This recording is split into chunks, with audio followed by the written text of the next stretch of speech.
Hello दोस्तों, आज के वीडियो में हम बात करेंगे व्हीकल लोन के बारे में। हम गाड़ी पे लोन कैसे ले, बैंक की क्या प्रोसेस है, इसको पूरे अच्छे से समझेंगे। इसके महत्वपूर्ण बिंदुओं को समझेंगे। ये कौन कौन से महत्वपूर्ण बिंदु है जो हमें ध्यान रखनी चाहिए बैंक जाने से पहले। अगर दोस्तों आप बैंक से ईएमआई पर नई गाड़ी लेने का विचार कर रहे हैं तो ये वीडियो आपके लिए बहुत ही महत्वपूर्ण होगा। तो दोस्तों अगर आप हमारे चैनल पे नए हो तो हमारे चैनल को सब्सक्राइब करिए, हमारे वीडियो को लाइक करिए और ज्यादा से ज्यादा शेयर करिए। तो दोस्तों इस वीडियो में हम बैंक के एक एक पॉइंट को समझेंगे। तो दोस्तों सबसे पहला पॉइंट कि हम गाड़ी तो खरीदना चाहते हैं पर हमारा बजट कितना होगा, हम गाड़ी कितने की ले। हमें 10 लाख की गाड़ी खरीदनी है, 20 लाख की गाड़ी खरीदनी है, बैंक हमको कितना लोन देगा, हम ये कैसे डिसाइड करें। इसका भी तो कुछ कैलकुलेशन होगा कि हमारे पास कितना पैसा होना चाहिए और बैंक हमें कितना दे देगा, उसके हिसाब से हम गाड़ी डिसाइड करें। पता चले कि हमने 20 लाख की गाड़ी डिसाइड कर ली और बैंक हमें सिर्फ 10 लाख ही दे रहा है, तो ये कैसे मालूम करें कि बैंक हमें कितना रुपया देगा और हमारी कैलकुलेशन हमें कैसे पता रहेगी। बिना बैंक जाए हम खुद ही मालूम कर ले कि हमें कितना रुपया बैंक से मिल सकता है और उसी हिसाब से हम एक नई गाड़ी को पसंद करेंगे। अब दोस्तों बैंक भी आपको कितना रुपया देगा ये आपके इनकम पे डिपेंड करता है। अब आपकी इनकम दो तरह से होती है, उसी कैलकुलेशन के आधार पे बैंक आपको लोन देता है। तो दोस्तों बैंक अधिकतर एक ही फॉर्मूला यूज करता है, वो फॉर्मूला है कि आपकी इनकम कहीं से सैलरी के द्वारा आ रही है, कहीं से आपकी मंथली सैलरी आ रही है आपके अकाउंट में, तो उसका 24 गुना। अगर मान लो आपकी हर मंथ 10,000 रुपये सैलरी आ रही है तो आप उसको इंटू कर लीजिए 24 से, जो भी पैसा बनेगा उतना आपको बैंक लोन दे सकता है। वहीं अगर आप बिजनेस कर रहे हैं तो बैंक आपको कितना लोन दे सकता है। तो दोस्तों बिजनेस करने वालों में सालाना प्रॉफिट देखा जाता है कि आपने हर एक साल में कितना प्रॉफिट कमाया, उसका 2 गुना। मान लो आपने एक साल में 5 लाख रुपए का प्रॉफिट कमाया तो उसे 2 से मल्टीप्लाई कर लीजिए, जो भी आएगा वो आपका एक व्हीकल लोन का अमाउंट होगा और उतना बैंक आपको लोन दे सकता है। और दोस्तों ये गवर्नमेंट बैंक की गाइडलाइन है, तो ये सभी बैंकों में एक जैसी है। और वही बात करें प्राइवेट बैंकों की तो ये थोड़ा ज्यादा हो सकता है। अब दोस्तों हमने कैलकुलेशन कर ली हमारी इनकम के आधार पे कि हमारे को बैंक कितना लोन दे सकता है और उसी हिसाब से हमने गाड़ी पसंद कर ली। अब हमारा आता है दूसरा पॉइंट कि बैंक का मार्जिन कितना रहेगा। मार्जिन मतलब कि हम बैंक से लोन लेते हैं तो उसके अंदर बैंक हमें पूरा पैसा नहीं देता। हम जो गाड़ी का कोटेशन लेते हैं शोरूम से, उसके अंदर जो रेट रहती है उतना पैसा बैंक हमें नहीं देता, उसके अंदर हमें कुछ अपनी तरफ से भी पैसा मिलाना पड़ता है और जो हम अपनी तरफ से पैसा मिलाकर शोरूम को पे करते हैं उसे बोलते हैं मार्जिन मनी।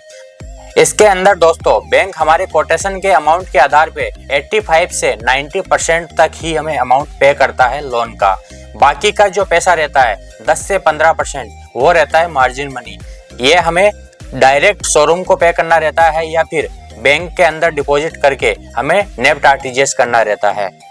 अब तीसरा पॉइंट आता है हमारे डॉक्यूमेंट्स क्या क्या रहेंगे। हमारे को एक व्हीकल लोन लेने के लिए, नई गाड़ी लेने के लिए हमारे पास क्या क्या डॉक्यूमेंट्स होने चाहिए। तो दोस्तों इसके अंदर सबसे पहले जो डॉक्यूमेंट्स आता है वो आता है आपकी बेसिक केवाईसी, जिसके अंदर आता है आधार कार्ड, पैन कार्ड, आपका रेजिडेंशियल प्रूफ।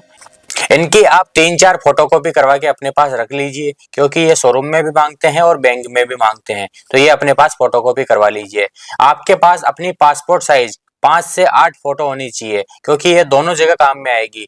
शोरूम वाले भी आपके पास फोटो मांगेंगे और बैंक भी आपके पास फोटो मांगेगा। इसके अलावा आपके पास में इनकम प्रूफ के डॉक्यूमेंट्स भी आप तैयार कर लीजिए, जैसे आपके पास सैलरी स्लिप हो गई, 3 साल का आईटीआर रिटर्न हो गया या फिर फॉर्म 16 हो गया। ये सारे डॉक्यूमेंट्स आप इनकम प्रूफ के तौर पर दे सकते हैं। इसके अलावा एक महत्वपूर्ण डॉक्यूमेंट्स रहता है, वो होता है आपका कोटेशन कि आप गाड़ी कितने की ले रहे हैं।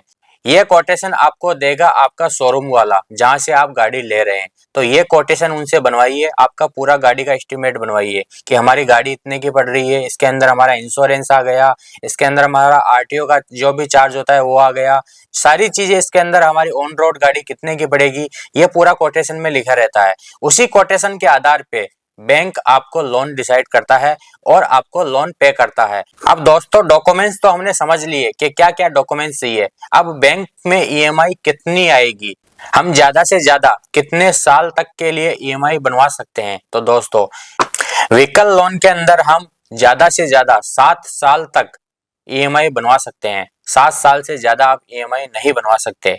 अब बात करते हैं दोस्तों, ये सारी चीजें हमने तैयार कर ली, फिर भी क्या बैंक हमारे लोन को रिजेक्ट कर सकता है? तो दोस्तों ये कर सकता है। कैसे? वो आपकी सिविल निकालेगा, उसके बेस पे भी वो आपके लोन को रिजेक्ट कर सकता है, या फिर आपका जो लोन है वो आपकी इनकम कैलकुलेशन से ज्यादा हो रहा है तो भी बैंक आपको रिजेक्ट कर सकता है। दोस्तों यही सारे पॉइंट होते हैं बैंक में नई गाड़ी लेने से पहले हमें जरूर ध्यान रखना चाहिए।